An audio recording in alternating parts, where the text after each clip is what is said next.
About something else that's very exciting. Hello, Dolly. Oh, we're starting with Dolly? Back, okay. I think so. That's okay. Back on Broadway, where it belongs, with the divine Miss M. Bette Midler, who has been on Broadway, but I think this is her first musical in a long, long time.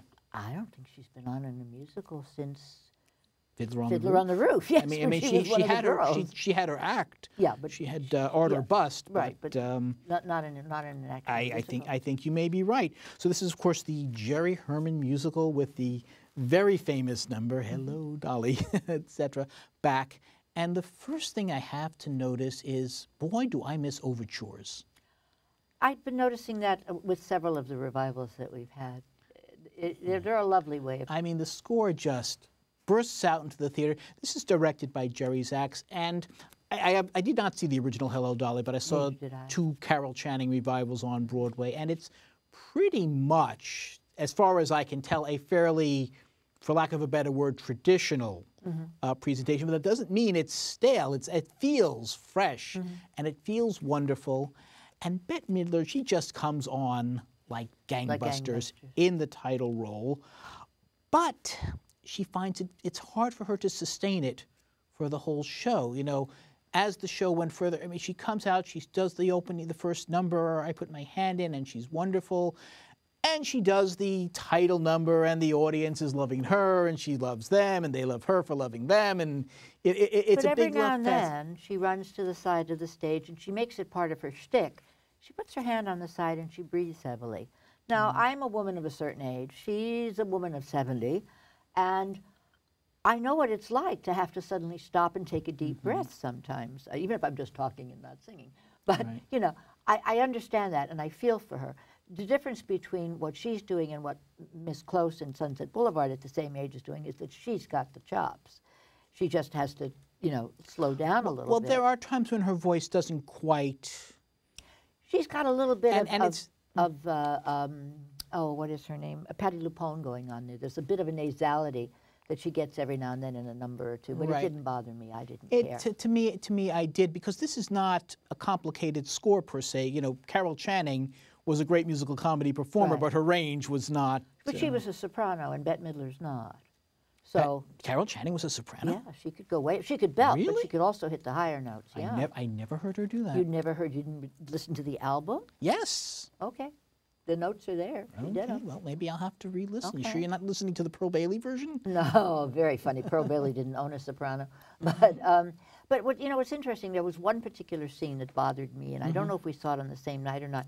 When she stopped to do the little speech to Horace, and she suddenly moved forward, and suddenly I was watching Sarah Bernhardt. She put on, did you see that same thing? She put on this accent, and she was doing stentorian Shakespearean Horace. I don't know what's going on, Horace, but I went, what is she doing? What? And then it stopped, and then she went into the song, and then everything was fine. So it was just for that little bitty thing. I don't recall seeing that, so that may have been. It may just have been the night I saw it for some. Maybe she was trying out something. Who knows?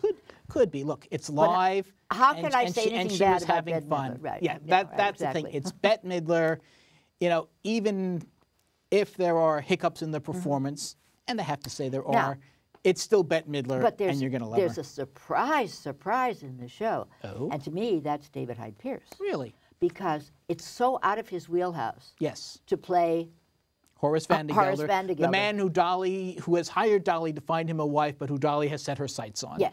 You got it. That's it. Because this comes out of The Matchmaker by Thornton Wilder, and that's the story. That's the whole story. Dolly Levi of Yonkers, who has her hand in everything. Yes. And I just thought that he was marvelous. He got more out of a flip of his lip with a mustache on it than an awful lot of people get with whole.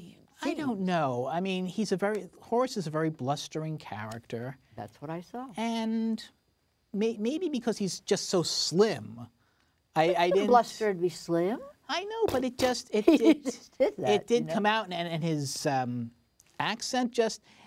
It was good, but for some reason I just expected to be knowing I've seen him in so many things, and he's just overall an amazing performer. And here, but mostly when I see him, right. he's a particular kind of character. This is nothing like I've ever seen him do ever, ever. So that's what I loved about it. I will agree. I will agree with you on that. How well he did it, I'm not 100% sure. Kate Baldwin as the Widow Malloy. There are a lot of widows and widowers in this play. Well, yeah, there are. That's what. Who Dolly is allegedly helping out. Helping out, setting up with Vandergelder, yes.